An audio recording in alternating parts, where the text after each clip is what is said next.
My response to the also very popular breakfast sandwich is gonna be not at all a breakfast sandwich. I want to keep some of the components of it, but I want to really switch it up. To me, in order to get a perfect breakfast sandwich, you need to get a perfect egg. And if it's fried, then the yolk just ends up running out of it and you lose all the goodness. And then if it's scrambled, it should be soft. If you throw that in between two slices of bread, it's just gonna end up falling everywhere and you're not gonna eat the egg. So stick around, I'm gonna show you my version of the perfect breakfast sandwich, not so sandwichy. My response to the perfect sandwich is gonna be divided in two parts. The first one is going to be a really delicious beet slaw that we're gonna make first, so it has some time to marinate and tenderize as we get prepared to make the second part, which is gonna be the breadcrumb fried egg, and we're gonna do that last. So let's start off with the slaw. The slaw is extremely simple. It's very ingredient driven, and yeah, it basically has 5 things in it, and you could interchange a lot of the elements from it. But I'm gonna start off today with 2 beets. They're small beets, and I have previously peeled them and chopped off the tops. The tops, but please keep them. They're really good if you saute them, or even if you braise them. They're really amazing. So keep those around. Then I have my 2 beets, and the only real equipment you need for this is a box grater. So I got my box grater on the biggest hole, and I'm gonna grate my 2 beets. This is really the only time you need an apron in the kitchen. Next, into our salad, I'm gonna grate 2 carrots that I've peeled ahead of time. I love those because they're nice and sweet with the beets, but you could be using any other really cool roots. A cabbage, like a thinly sliced red cabbage would be really good in there. Nothing says good morning like pink hands.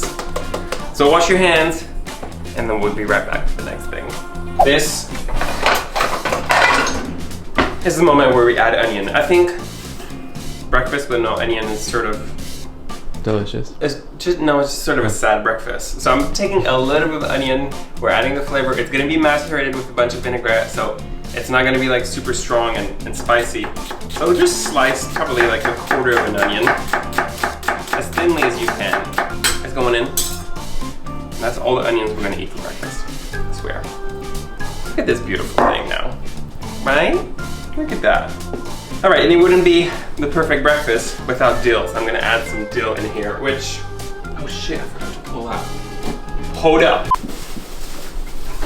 Imagine it comes from a garden, and that, you know, it's not from our house. Okay, so for the dill, you don't need to go crazy in the picking. I'm just gonna do like a very rough job with my paring knife. Okay, dill, going in. And then we're off to the vinaigrette, which is gonna be super, super simple. When you are dealing with roots like this, and you're trying to marinate roots and onions and pretty hearty stuff, I'm gonna go give you the secret to it, which is basically are always ratio 1 to 1. So you wanna do 1 part acid for 1 part fat. You're gonna make your roots nice and tender and add a lot of flavor to it. So I'm gonna do 1 part lemon juice for 1 part olive oil. Very easy, it's probably about 2 tablespoons each, a little bit of salt, very little salt, and then that's it. Right in here, and then we're just gonna, everything's gonna turn red and beautiful. But we're just gonna toss it and let it sit in its feeling, and let it get tender. We're gonna taste it at the end, and it may need a little bit of salt. For now, this is setting at room temperature, and we're gonna go onto our delicious breadcrumb fried egg. The star of our breakfast is definitely going to be the breadcrumb fried egg, which today I'm using panko, which is really nice, light. It can take on a lot of flavor and super crunchy, and I kind of imagine a lot of people have that on hand. But if you don't, any type of like pre-packed breadcrumb or even like your favorite gluten-free breadcrumb would work. I've done it like that before. So we're gonna need breadcrumb. You need your favorite eggs and some butter, some olive oil, and then that's it. We're gonna get started, so let's do it. Today I'm making just 2 eggs, so basically a meal for 1 person, but you're welcome to multiply the recipe as many times as needed, and don't be shy on the fat. If you multiply the recipe, multiply the fat too, okay? So I'm using a cast iron pan, it's nice and already seasoned, and I'm gonna pretty much be cooking this the whole way over medium heat, and we're gonna start off with our fats. So we're doing 2 fats today. I'm doing olive oil and butter. Butter because I think breakfast without butter is not breakfast. So we want that flavor, that delicious buttery flavor. And I'm gonna do a little bit of olive oil, 1 tablespoon of olive oil too, because it has a higher smoking point. About 1 tablespoon of butter too, unsalted butter. It goes in here. I'm gonna let that melt. And then while it's melting, we're gonna measure out 1/4 of a cup of breadcrumbs. All right, our butter is melted. It's starting to bubble a little bit. So we're gonna add our breadcrumbs. And there's one thing I can tell you about breadcrumbs, particularly panko, that they can take on a lot of flavors. So salt and black pepper. We're just gonna toast this until it's a nice light amber. And while we're toasting this, let's talk about eggs. Eggs. Eggs are like a steak, okay? You know how everyone says, like all the chefs are saying, like temper your steak. It will cook more evenly. It's the same thing with an egg. If you keep your eggs at room temperature, it will cook more evenly, it'll cook better, and you won't have like a hard bottom and then like a raw top. If you wanna make this breakfast, you think about it, pull your eggs out of the fridge like the night before going to sleep or something. Of course, like half an hour is fine. This is when you're like tempted to bring the heat higher, and then if you do, it just starts burning. So that's when you shouldn't. Oh, there you go, look. I'm very happy with this, like 3 seconds. Okay, this is the nice light amber that I want. Let's crack off some eggs. We're just gonna do 2 eggs right on top.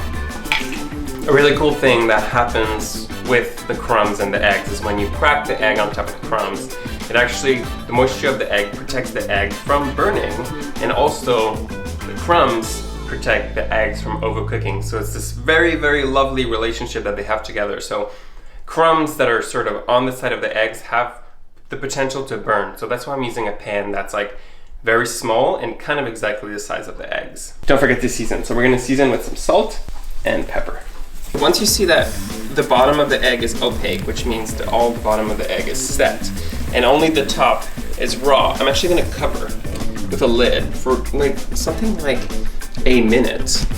And I just wanna evenly cook the top of the egg as well. It's gonna like not look as yellow, not as sexy, but it's fine because you're not gonna get a snotty egg, and no one wants a snotty egg for breakfast. So cook that off and we're done. The eggs, as you can see, are just set on top. And oh, here is the magic. Just look at the bottom. Look at this nice, beautiful breadcrumb layer that we have, protecting the egg and making sure it's all nice and delicious. So those eggs are ready, and then we're just gonna get plating. We have our salad here. So let's give it a taste.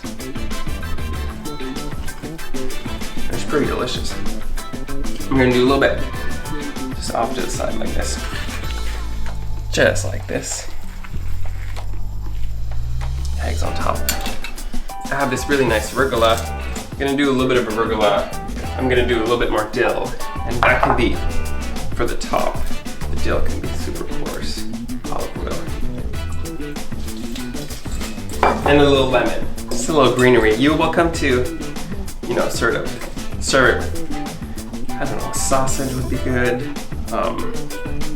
So many things would be delicious with this.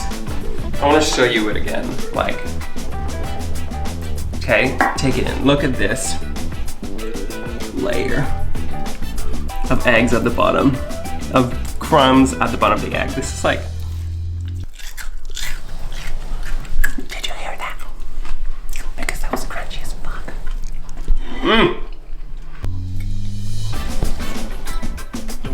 Did you hear this again?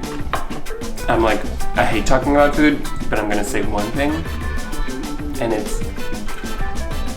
tastes like the best chicken tenders you've ever had in your life, which is very strange, but the panko crust, fried in butter, and the eggs, and the hearty salad, make it, try it, tell me how it is. Thank you for watching. Like, subscribe, all that good stuff, and see you next week. Bye.